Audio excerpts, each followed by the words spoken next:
I first heard about Blythedale Children's Hospital from one of my best friends from college. We were having lunch, and when you have lunch with an old friend, you definitely reflect on things that you had thought about when you were younger, and one of the things that I knew that I wanted to do was serious volunteer work. We were talking about it, and I expressed interest in children's health, and he said, "I know just the person for you."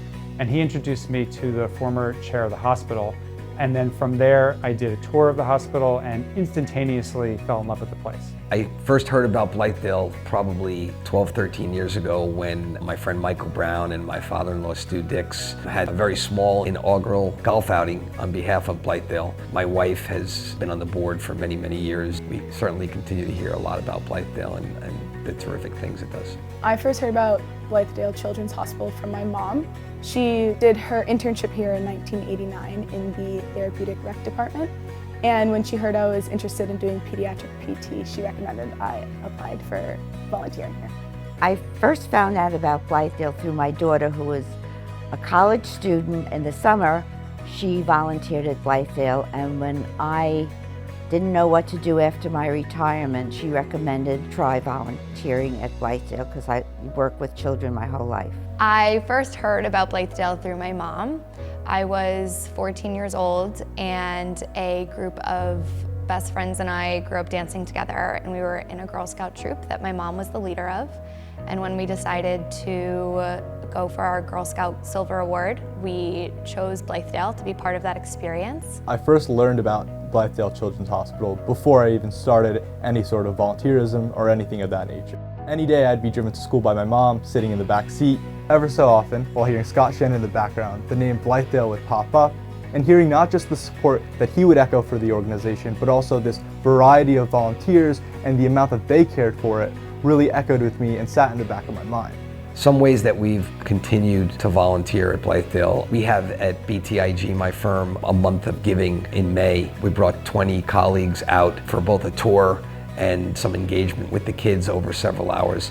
And I think obviously seeing what Blythedale, what an amazing place it is, firsthand, is truly something special. When I was 23 years old, I opened Artistry Dance Project in Pleasantville, New York, a local dance studio with my co-director, Lori Lynch. A couple years later, we wanted to add a holiday performance to our annual calendar where we could encourage our own dancers to give back to their local community. For the past 8 seasons now, we have hosted our annual holiday show and fundraiser for Blythedale. And after 8 years, we have raised over $400,000 for Blythedale.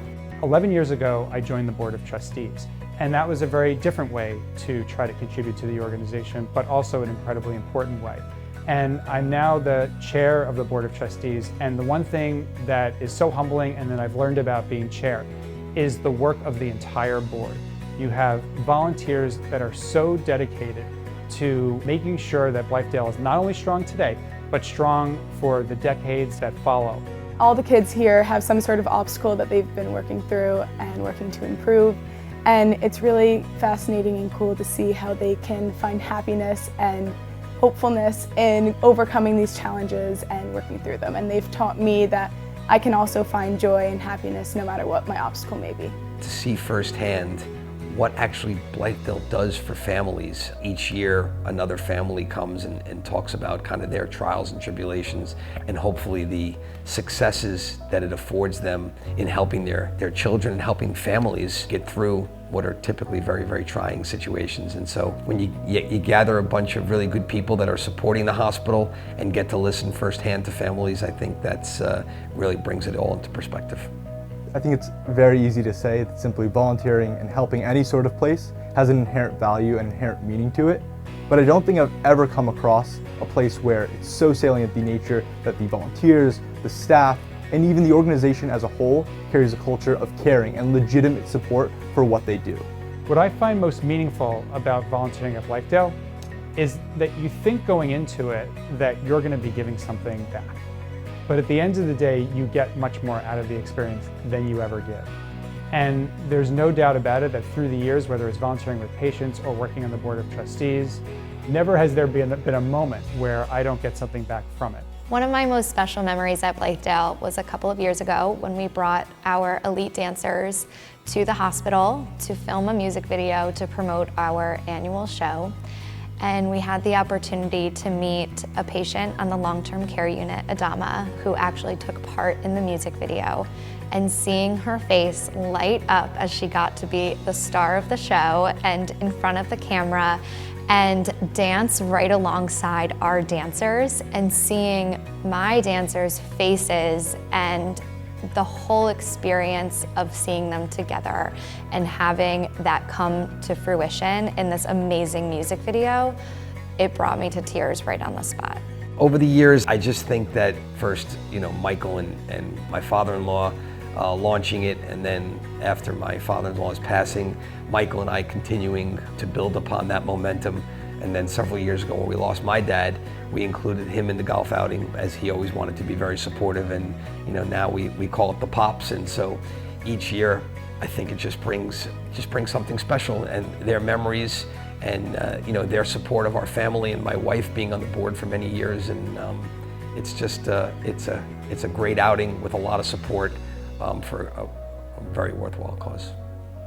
I found the most meaningful of my time at Blythedale is when I escorted a blind student to the prom.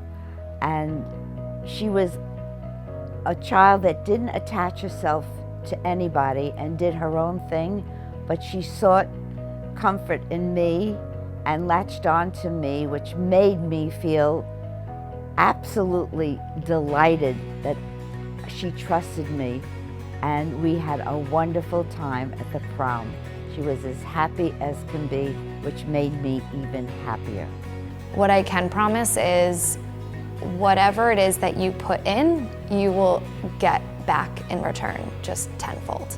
The memories that you will have will last a lifetime.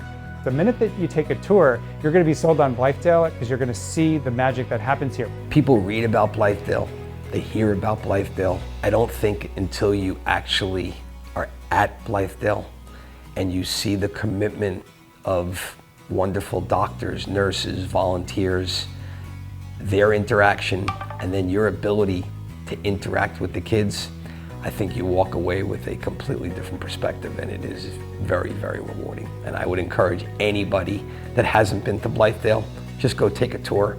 I promise you, you will not walk away disappointed.